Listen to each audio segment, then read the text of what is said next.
उनका गाल बजाते हैं कि हम किए। इनका कहीं कोई रोल नहीं है। ये विज्ञापन दे दे करके ये विज्ञापन वाली सरकार है नीतीश जी का। नमस्कार, आप देख रहे हैं DTV भारत और आपके साथ मैं हूं शर्मिला चौहान। इन दिनों बिहार में उपचुनाव की सरगर्मियां हैं और इस बार का उपचुनाव बेहद खास है क्योंकि अब उपचुनाव के प्रचार प्रसार में दिग्गजों की एंट्री हो चुकी है। आज से मुख्यमंत्री नीतीश कुमार ने मोर्चा संभाल लिया है और एनडीए के प्रत्याशियों के वोट को लेकर लगातार वो चुनावी जनसभा कर रहे हैं, जनता से जुड़ रहे हैं, वोटों की अपील कर रहे हैं। और ऐसे में एक और दिग्गज का नाम जुड़ा है, वो हैं किंग मेकर कहे जाने वाले लालू प्रसाद यादव, जिनकी एंट्री तो बिहार में हो चुकी है, लेकिन 26 तारीख से यानी कल से वो चुनावी जनसभा को संबोधित करेंगे, जनता से जुड़ेंगे और हुंकार भरेंगे। ऐसे में हमारे साथ आज एक खास मेहमान मौजूद हैं।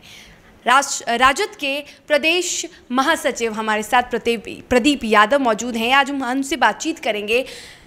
राजद में लालू यादव की एंट्री हो चुकी है प्रदीप जी, और अब किंग मेकर कहे जाते हैं लालू यादव, और आप लोगों को काफ़ी मजबूती मिली है लालू यादव के आने से। क्या लगता है, क्या लालू यादव के आने से उपचुनाव की तस्वीरें बदल सकती हैं? लालू जी के आने से कार्यकर्ताओं में बहुत उत्साह है, उमंग है, और उनका एक झलक पाने से ही कार्यकर्ताओं का मनोबल जो है 7वें आसमान पर है। और हम लोग का इससे चुनाव में हम लोग का जीत जो 99% था, अब 110% हम लोग इसको मान के चल रहे हैं। तो दोनों सीटों पर राजद अपनी जीत सुनिश्चित कर रही है लालू यादव के आने से? निश्चित तौर पर इसमें कहीं कोई दिक्कत नहीं है। अच्छा, ऐसा क्या तो तेजस्वी यादव जिस तरह से चुनाव प्रसार कर रहे थे और लालू यादव जो चुनाव प्रसार करने वाले हैं, प्रचार प्रसार करेंगे, तो क्या तेजस्वी यादव के प्रचार प्रसार से में कोई कमी थी? नहीं, कमी नहीं है, लेकिन लालू जी का जो है डायरेक्ट गरीबों का सारे लोगों से डायरेक्ट कनेक्टिविटी है उनका, और उनका नाम पर ही सब कुछ है। और उनको साक्षात देखने के बाद तो निश्चित है कि लोगों में बहुत उत्साह और उमंग बढ़ेगा। तो ऐसा लगता है कि लालू यादव को देख लेने के बाद जो जनता है वो अब पक्की हो जाएगी कि आरजेडी में ही फिर से वोट डालना है। लालू यादव को देखने के बाद एक बार फिर से जनता उन दिनों को याद करेगी। नहीं, बहुत सारी बात है। इस सरकार से तो लोग उब चुका है। आज आपने नीतीश जी का मीटिंग हुआ और विकास की बड़ी बड़ी बातें कहे हैं वहाँ। आप तो पत्रकार हैं, आप सब कुछ जानती हैं। अब आप इन्होंने सड़क का बात उठाया, सड़क का, तो आपको मालूम होगा कि 2008 में हमारे मरहूम माननीय रघुवंश बाबू जब ग्रामीण विकास मंत्री थे, जिस सड़क पर ये ताल ठोकते हैं, तो आपको बता दें कि वो जब ग्रामीण विकास मंत्री बने थे तब उन्होंने प्रधानमंत्री ग्रामीण सड़क योजना लाया था, और उसी के तहत गांव-गांव में सड़कों का जाल बिछा। और दूसरी बात आप ये भी जान लीजिए कि वो यहाँ की एजेंसी नहीं की थी, उस समय वो सारे केंद्र की एजेंसी से और अपने सुपरविजन में उन्होंने करवाया था। आज आपने देखा, और उस सड़क को मेंटेन भी ये लोग नहीं कर पा रहे हैं आज के डेट में। आज आपने तेजस्वी जी का भाषण सुना होगा, तो उन्होंने कहा कि कमर तोड़, बिहार में क्या बात है, कमर तोड़ सड़क बा। तो समझिए कि उस सड़क को भी ये लोग मेंटेन नहीं कर पाए। लेकिन नीतीश जी तो अक्सर यही दावा करते हैं। उनका दावा टोटली ढपुरसंखी लोग है और गाल बजाता है लोग। दूसरी बात इन्होंने कह रहे हैं घूम घूम करके हमने घर घर तक बिजली पहुंचाया है, लेकिन सच्चाई जो है आपको मालूम होगा कि जब केंद्र में रघुवंश बाबू ग्रामीण विकास मंत्री थे तो उस समय ग्रामीण विद्युतीकरण योजना आया था, राजीव गांधी विद्युतीकरण योजना आया था, और उसमें हर 500 आबादी पर ट्रांसफार्मर लगाने की बात की गई थी, और उसी के तहत उसी पैसे से ये गांव-गांव में बिजली का घर घर बिजली पहुंचा है। तो इसमें इनका कोई रोल नहीं है। और तीसरी बात ये कहते हैं कि हमने घर घर में नल का पानी पहुंचाया है, नल जल योजना की बात कर रहे हैं।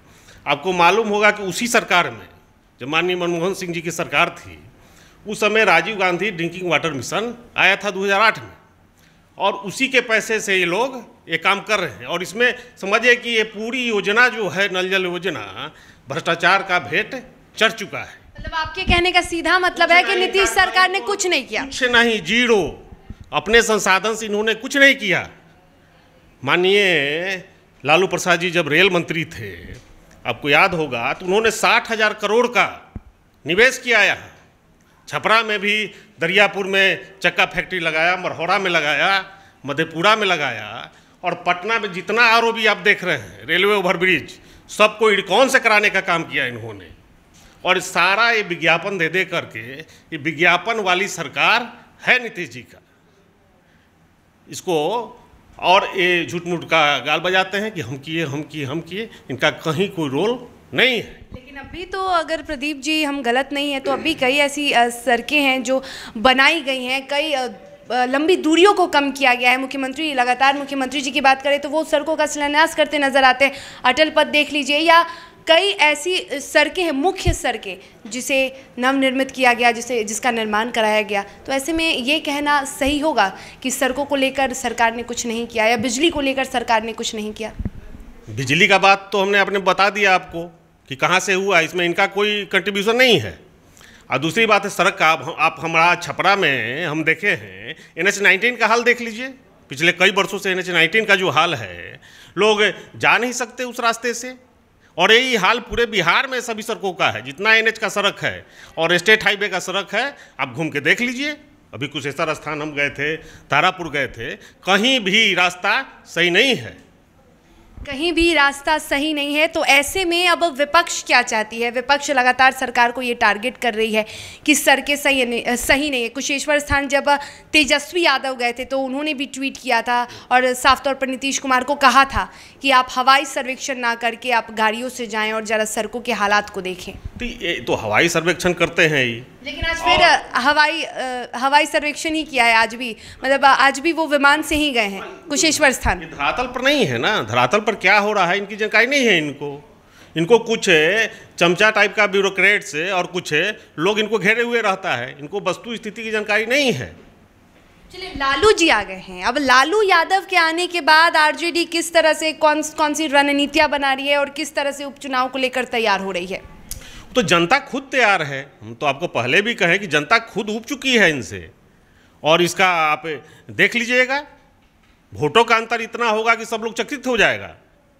ये हालत है वहाँ, हर वर्ग में, हर समाज का लोग, हर बिरादरी का लोग इनसे क्षुब्ध हो चुका है, और इनका दोनों चुनाव ये बुरी तरह हारेंगे और सरकार भी इनकी यहाँ से जाएगी। सरकार साफ तौर पे ये आरोप लगाती है, कई लोगों का भी कहना है कि जब लालू राबड़ी की सरकार थी उस वक्त लड़कियों को शिक्षित नहीं किया जाता था, लड़कियों को आगे नहीं बढ़ाया जाता था, और इसका एक बाकायदा सर्वे भी किया गया है। और ऐसे में लड़कियों की जो शिक्षा होने की जो दर है वो काफ़ी कम थी, और अभी के मुकाबले काफ़ी कम थी उस वक्त की जो दर है।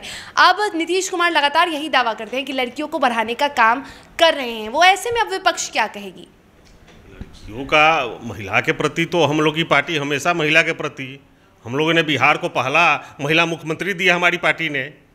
हमारी पार्टी महिलाओं को शिक्षित करने का, महिलाओं को आगे बढ़ाने का जो रेशियो था वो उस वक्त कम था। महिला का क्या है वो तो मुजफ्फरपुर बालिका कांड से पता चल गया कि इनका महिलाओं के प्रति क्या है और क्या बिहार में हो रहा है चारों तरफ, ये सब जग जाहिर है। इसका कुछ ऐसा नहीं है, महिला पहले भी पढ़ती थी, आज भी पढ़ रही है, लेकिन रेट अब ज़्यादा हो गया है। महिला अब महिला बेखौफ होकर बाहर निकलती है। अपराध के ग्राफ की बात कर ले तो इस बार अपराध का ग्राफ भी बहुत कम आया है। बिहार में अपराध की संख्या काफ़ी कम हुई है, कमी आई है अपराध में। ये सब जो है, ये सब मैनिपुलेशन है, ये सब जो है मैनिपुलेशन है। आप अपराध का देख लीजिए, डेली पेपर उठा के देख लीजिए, जिस तरह से महिलाओं के साथ हो रहा है। मैंने मुजफ्फरपुर बालिका गृह का जिक्र किया, इससे पूरा बिहारवासी शर्मिंदा हुआ। अब इससे बड़ा उदाहरण क्या हो सकता है इनका फेल्योर का? बहुत बड़ा उदाहरण है। अब देखिए, ये वहाँ जा कर के इनको देखिए, नीतीश जी को, ये वहाँ चुनाव में जा कर के चर्चा किए कि कोरोना काल की चर्चा की इन्होंने। ये प्रत्यक्ष को प्रमाण क्या, ये दोनों चुनाव ही हो रहा है। आपकी कोरोना में जो अव्यवस्था थी उसके कारण चुनाव हो रहा है, और उसमें जाकर कोरोना के बारे में बात कर रहे हैं। अव्यवस्था तो पूरी दुनिया में देखने को मिली प्रदीप जी। दुनिया में नहीं है, आपने देखा होगा कोरोना काल जब चला था, 40 लाख लोग पैदल, बिहारवासी पैदल किसी तरह यहाँ पहुँचे, किसी तरह पहुँचे। उस वक्त में आपने विजुअल देखा उस होगा, वक्त यदि आरजेडी की सरकार होती तो क्या करती? आपने देखा होगा विजुअल उस समय का आप देखिए तो तेजस्वी जी अपने संसाधन से लोगों को जहाँ तहाँ मदद कर रहे थे। और ये जो हैं माननीय मुख्यमंत्री नीतीश जी मुख्यमंत्री आवास में कैद हो गए, कहीं गए नहीं। और पूरा बिहार में हर अस्पताल का दशा देख लीजिए क्या हुआ। लेकिन दूसरी लहर में तो नेता प्रतिपक्ष गायब थे। कहीं गायब नहीं थे, हम लोग सारे लोग हर जगह हम लोग चला रहे थे, कोरोना केयर सेंटर चला रहे थे और सारा वर्कर उनका एक एक राजद का सिपाही घर में नहीं बैठा था। लेकिन तेजस्वी यादव के का जो क्षेत्र है जहाँ से वो विधायक हैं राघोपुर, वहाँ पे तो बकायदा उनके लिए पोस्टर चस्पा किया गया था कि तेजस्वी यादव उनके माननीय विधायक गायब है कोरोना काल में। दूसरी लहर मुझे लगता है पहली लहर से ज़्यादा खतरनाक थी, कई लोगों की मौतें हुई और ऐसे में नेता प्रतिपक्ष नहीं थे। कुछ नहीं है, हम लोग का एक एक कार्यकर्ता आपने देखा होगा, एक एक विधायक एक करता हम लोग कोविड केयर सेंटर हर जगह चलाए हम लोग और हर तरह से लोगों को मदद करने का काम हम लोग किए, ज़मीनी स्तर पर उतर के किए। और माननीय मुख्यमंत्री जी आप देखें कि मुख्यमंत्री आवास में कैद हो गए थे। तो तेजस्वी यादव ने मदद की थी वहाँ के लोगों को, वहाँ अपने क्षेत्र के लोगों को मदद पहुँचाई। पूरी पार्टी और हर लोग हम लोग मिल कर के उन्होंने तो सरकार को प्रपोजल भी रखा था कि हमारे घर को आप परमिशन दीजिए कि हम यहाँ कोविड केयर सेंटर बना पाए। और उसमें भी सरकार चूँकि मुँह छुपाने वाली सरकार है, वो भी परमिशन नहीं दी इनको। तेजस्वी यादव ने एक पत्र भी लिखा था।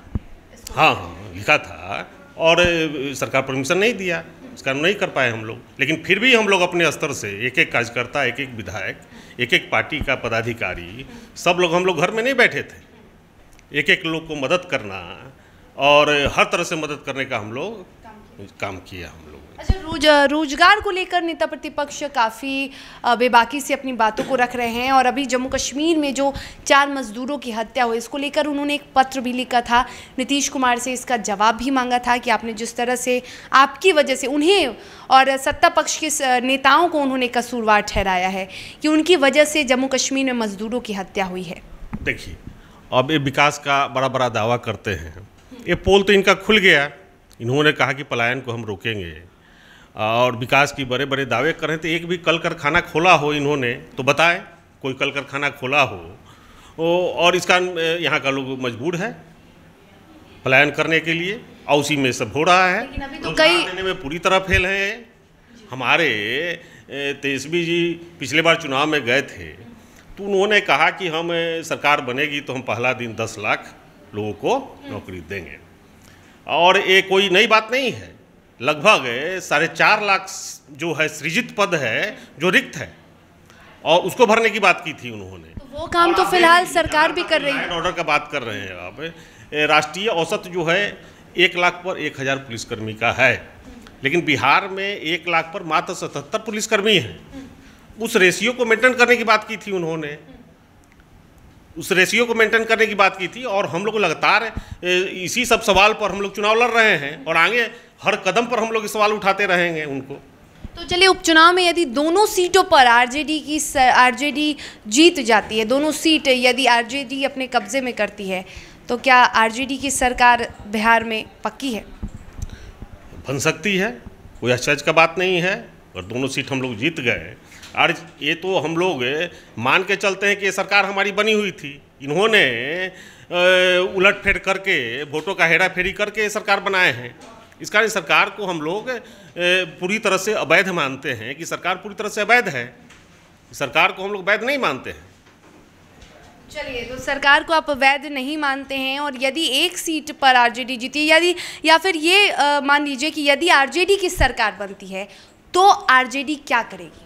हमने तो पहले भी बताया कि हम लोग का पूरा एक ब्लूप्रिंट तैयार है कि हम लोग को क्या करना है।